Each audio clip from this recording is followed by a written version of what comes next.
Hello hi नमस्ते, आप सभी का स्वागत है हिस्ट्री मंत्रा पर।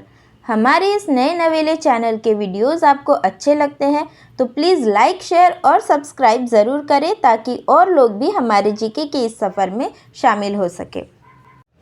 दोस्तों, हमारे प्यारे भारत देश में स्त्री का एक उच्चतम स्थान है, पर फिर भी वुमेन एम्पावरमेंट की लड़ाई हमें लड़नी पड़ती है। और जब एक स्त्री देश की बागडोर अपने हाथ में ले लेती है तो देश पर ही नहीं तो दुनिया पर अपनी छाप छोड़ जाती है। आज ऐसे ही एक व्यक्ति के बारे में हम जानेंगे जिन्हें देश और दुनिया में आयरन लेडी के नाम से जाना जाता है, जिन्हें अपना प्रोफेशन भले ही अपने परिवार से मिला हो, पर अपनी काबिलियत के चलते वे करीब 11 वर्ष तक भारत की प्रधानमंत्री रही। जी हाँ, हम बात कर रहे हैं India first lady prime minister और अब तक की एकमात्र महिला प्रधानमंत्री Mrs Indira Gandhi, the daughter of first prime minister of India Pandit Jawaharlal Nehru. Mrs Gandhi शुरू से ही भारत स्वतंत्रता संग्राम में सक्रिय रही थी। बचपन में उन्होंने बाल चरखा संघ की स्थापना की थी। कांग्रेस पार्टी की सहायता के लिए 1930 में बच्चों को एकत्रित कर वानर सेना का निर्माण कराया। ये वो समय था जब देश भर में अलग अलग नेता, संगठन, क्रांतिकारियों के प्रमुखता में अंग्रेज़ों को देश के बाहर खदेड़ने के लिए कई आंदोलन और योजनाएं की जा रही थी। 1942 में भारत छोड़ो आंदोलन के चलते इंदिरा जी को जेल भी जाना पड़ा और आखिर 1947 में देश को अंग्रेज़ों से आज़ादी मिली, पर एक भारी कीमत चुकाकर। देश विभाजन की कीमत। विभाजन के वक्त हुए हिंदू मुस्लिम दंगों के प्रभावित स्थानों पर इंदिरा जी ने कार्य किया। 1950 में वे अपने पिता के प्रधानमंत्री कार्यकाल के दौरान निजी सहायक के रूप में गैर सरकारी रूप में कार्यरत रहे। कहा जाता है कि इंदिरा जी को पीएम के पद के लिए पंडित जी तैयार कर रहे थे। पंडित जी की 1964 में मृत्यु के बाद श्रीमती इंदिरा जी राज्यसभा सदस्य के रूप में नियुक्त हुई और माननीय लाल बहादुर शास्त्री जी के कार्यकाल में केंद्रीय सूचना और प्रसारण मंत्री बनी। 1966 में प्रधानमंत्री लाल बहादुर शास्त्री की ताशकंद में आकस्मिक रूप से मृत्यु के बाद कांग्रेस अध्यक्ष के कामराज इंदिरा जी को देश की प्रथम महिला प्रधानमंत्री बनाने में सार्थक रहे। इंदिरा जी ने पद संभालने के बाद जनप्रियता के साथ विरोधियों पर हावी रही।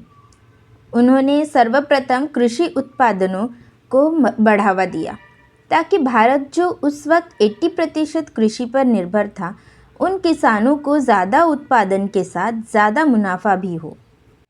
कृषि क्रांति को इंदिरा जी ने सरकार की एक प्राथमिकता बना डाला। विश्व में भारत सबसे ज़्यादा सिंचाई वाला देश बन चुका है।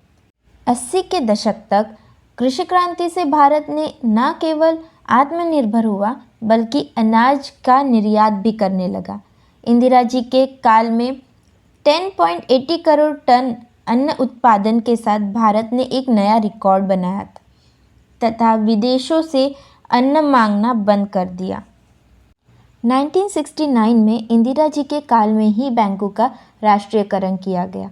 इसका उद्देश्य था कि छोटे स्तर के किसान, मजदूर और आम लोग बैंकिंग सेवाओं और सुविधाओं का लाभ ले सके और इस वर्ग को साहूकारों की गुलामी से छुटकारा दिलाया जा सके।